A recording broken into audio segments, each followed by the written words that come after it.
1. G7 warns against manipulating currencies, amid policy split.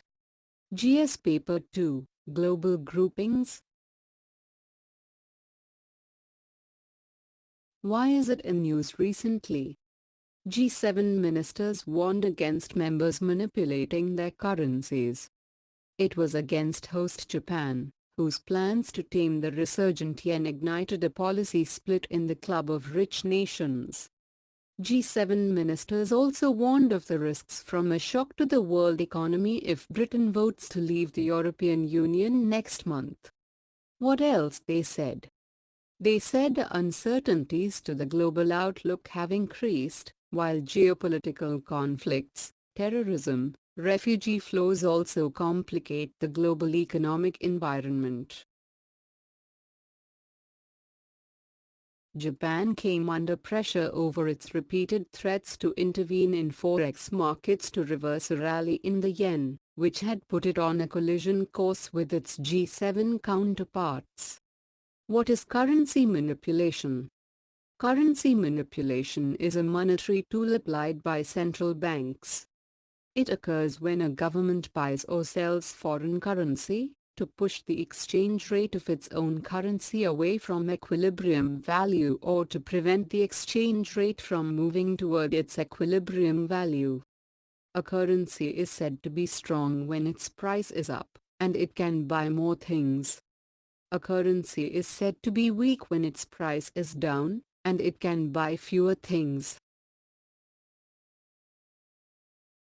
How to manipulate a currency? Imagine this scenario. A country is selling more than it is buying and has a trade surplus. If markets are working correctly, its currency would become strong because the world is buying its currency to buy its stuff, so its goods would start to cost more. Meanwhile, its stronger currency would enable people and businesses in that trade surplus country to buy more from the rest of the world. So over time the country should sell less and buy more, bringing its trade back into balance.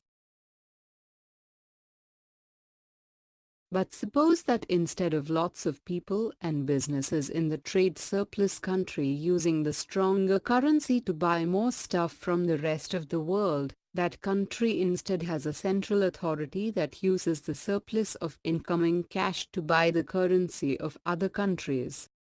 This is called currency manipulation. It bypasses the natural market supply-demand function of the currency exchanges. By doing this, the country that has been selling more than it is buying is able to keep the demand and therefore the price of other currencies up, meaning goods from those countries still cost more and goods from its own country still cost less.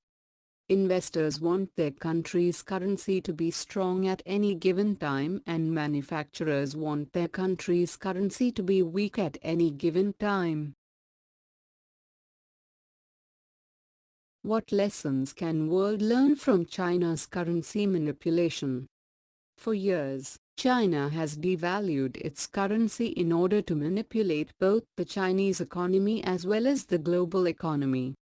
By devaluing its currency, China has caused its exports to become cheaper for other nations and has enabled itself to undercut its competitors. China's actions have also affected the price of imports from other countries, causing them to become more expensive.